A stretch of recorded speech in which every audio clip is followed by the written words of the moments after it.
giving back seems to be quite an important thing to you, and the whole education slant. Is that a direct influence of your mum bringing you up and her bearing on you?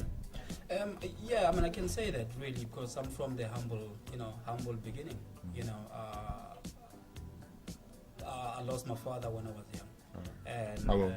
I was 5 years old. Do you know how? No. And that my mom was the pillar in the family. How many of you grew up together? I'm actually the youngest in the family of 7. Boys or? Got 3 brothers, 2 sisters. Wow, and you're the youngest. I'm the youngest. The lucky child, yeah, huh? Yeah, Okay. yeah. Okay. Yeah, and I'm the youngest. So for me, actually, my mom, she's so humble, you know, and that's always what she always said to me. Don't forget where you come from, you know. And I'm trying to do that, and not that I'm trying though. It's something that is in me, you know. I've been involved in so many charities, but then I always wanted to make a difference and leave a legacy. So I thought Aaron Mokoena's Foundation is the way to go.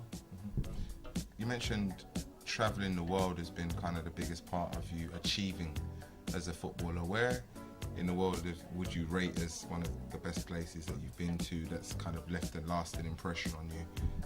And what cultures would you say you've been kind of distinctly influenced by other than your own? I think, you know, spending my 4.5 years in Holland, that's been really a beginning, really, and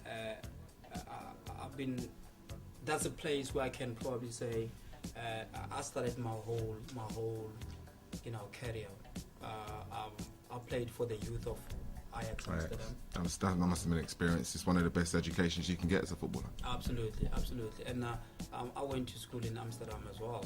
So that really I felt Holland or Amsterdam was my second home. Right. And obviously, I mean, moving from Holland to Belgium, this side, obviously via Germany as well. But here in England, I can probably say at the moment it's my second home. You know, the same living in South Africa and England, no difference at all. And yeah, I mean, apart from the weather, surely. Apart from the weather, true. But then I've been here for almost 5 years. I'm used to the weather now. You know, it's obvious. It's something that every black person would finds it hard to deal with. You know, absolutely. Yeah. But I love England as well. I love England. Did you ever think that reaching the Premier League would be something that would happen? It's been a dream. It's been a dream. I mean, you know, since I've been playing football, I always wanted to play in one of the best leagues, which is England, and suit my style of play as well. So for me, actually, I always worked towards playing in England. And obviously, I mean, England, that's where you can really play alongside the big stars, you know, and that's where I wanted to be. And I can really say through my career, I managed to, you know, to achieve my goals, to be fair. I think after 5 years, you can apply for British citizenship. Is nothing that you'd be tempted by? No, actually, I'm applying now. Are you? Yeah, I'm applying now. But obviously, I mean, there's so many things that I will be doing in England and in and out. I mean, I'll be definitely going back to South Africa to live in South Africa. But the fact that I've got a charity that is registered in England, and I mean, I need to have this, you know, the English passport. And your kids grow here, right? You got 2 kids? Yeah, I've got 2 kids. What, one of each, or? Yeah. Okay. How old are they? 5 and 3. Oh, that must be difficult. Yeah, I know, it's a beautiful age. No, it's a beautiful age. I'm enjoying it. I love kids. I love kids, and having 2 of my own, it's really, really good for me. I mean, I'm not really complaining at all. Do you want them to play football? No, they're 2 girls, baby girls. Do you want them to play football?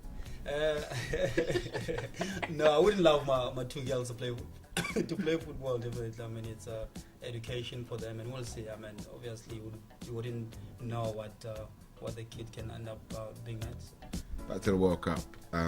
South Africa, can they climb out of the group? Can you earn your 100th cap out there? I mean, what are the prospects, and how are the team approaching it? And obviously, it's going to be a spectacular occasion, but there's a serious business of football matches to be played, and obviously, there's a serious target lifting the trophy. Can it happen? I think it can. The fact that we have, an advantage that we had home, and we have a target. Our target is to make sure that we get to the quarterfinals. And once we're there, sky's the limit. It's there to be for everyone, to be fair. And I think with the hungry players that we have, it is possible. Yes, I mean we'll be playing difficult games, but I always said once we prepare right, mentally and physically, it's there for us, and it's possible.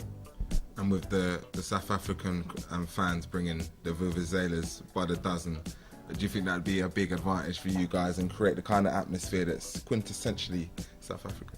Absolutely. I mean, this World Cup actually has to be an African World Cup. It has to resemble Africanism.